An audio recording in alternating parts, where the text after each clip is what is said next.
Have you ever felt like you're doing everything you're supposed to? You're kind, you're generous, you're agreeable, but you're still not getting the respect or the connection you're looking for? Well, today we're diving into Dr. Robert A. Glover's book, No More Mr. Nice Guy, which breaks down exactly why that good guy strategy so often leads to frustration, not fulfillment. This right here. This is the core belief of what the book calls a nice guy. It's a simple, powerful promise that so many people internalize. If I'm good, I'll get a good life in return. It's like this unspoken contract they've made with the universe that's supposed to guarantee happiness, love, and a smooth life. I mean, it sounds perfect, doesn't it? A simple, clear path to getting everything you want. But if it's really that simple, why are so many of these quote-unquote nice guys secretly unhappy, totally resentful, and feeling completely stuck? Well, because, as the book argues, this entire belief system, it's a myth. And it's a myth that's quietly causing a whole lot of pain. So let's unpack what this nice guy's promise really is and where it all goes so wrong. Okay, first things first, let's really break down this worldview. What does it actually look like to live by the rules of the nice guy?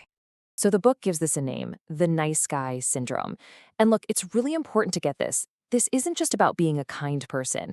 It's a deeply ingrained life strategy. It's this core belief that if you can just get approval from everyone else, that's the key to happiness. And being good is how you earn that approval. And this is how nice guys tend to see themselves. They're the givers, the peacemakers. They're the ones who swoop in and fix everyone else's problems. A huge part of their identity is that they're fundamentally different from those other guys. They're not aggressive, they're not selfish. In their own story, they're the hero. But this is where that whole heroic story just completely falls apart.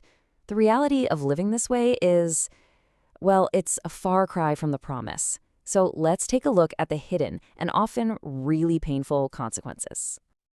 This quote comes from a guy in the book named Jason, and his story is just classic. He does everything he's supposed to do, helps with the baby, supports his wife, avoids conflict at all costs, but his life is just filled with bitterness. He feels totally unappreciated and invisible, even with all his effort. His story really captures the tragedy of the nice guy, that feeling that the world just isn't holding up its end of the bargain. And this right here reveals the paradox at the very heart of the nice guy. That famous generosity, it's often transactional. They give, but with this unspoken expectation of getting something back. Their peacekeeping, well, that often turns into passive aggression, because they can't just come out and say what's really bothering them. And their commitment to being a good guy often makes them fundamentally dishonest about what they truly want and need. And as a result, this syndrome can lead to a bunch of traits that are anything but nice. Because needs aren't being met directly, manipulation becomes a handy tool. To keep their world predictable and smooth, they can become really controlling. They hide their true selves, which leads to secrecy and this deep, profound sense of being totally alone. And all that frustration that never gets expressed, it builds up into this repressed rage that tends to leak out in some pretty unhealthy ways. So you might be wondering, if this strategy is such a disaster, why do so many people adopt it? Well, the book argues it's not a conscious choice. It's a survival script that gets written way back in childhood. The core idea here is that these patterns aren't character flaws, they're powerful survival mechanisms. They're learned responses to an early environment where a young boy's needs weren't met or just didn't feel safe to be his real, authentic self. And this abandonment doesn't have to be some huge dramatic event. It can be emotional just as easily as it can be physical.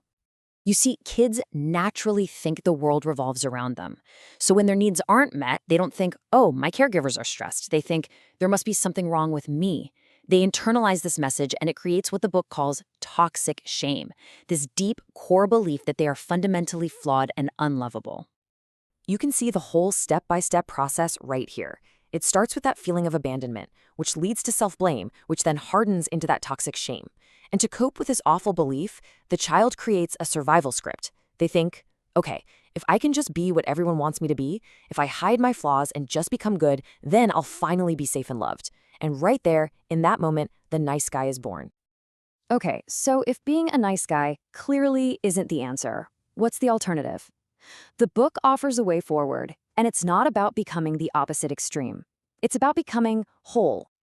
This is so important to understand. The goal is not to become a jerk. The book's solution isn't to just swing the pendulum all the way over to being selfish.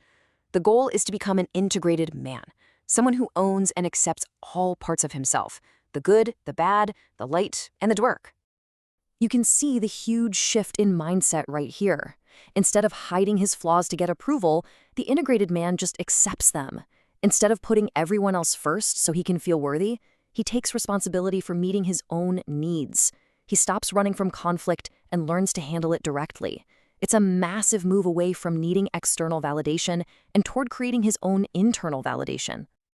And these are the results of that internal shift. You have a man who knows who he is and what he wants. He sets clear boundaries because he actually values himself. He acts with integrity. And maybe, most importantly, he accepts his own humanity, that he is, as the book says, perfectly imperfect. You know, this quote really nails it. The nice guy's strategy is just this frustrating loop of doing the same thing over and over again, while secretly hoping for a different result. And to break out of that loop, the book says, you need a fundamentally new way of looking at your life. And so we'll end with this question, which is really the core challenge of the entire book.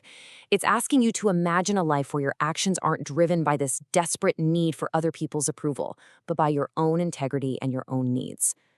Just think about that. What would that life actually look like for you?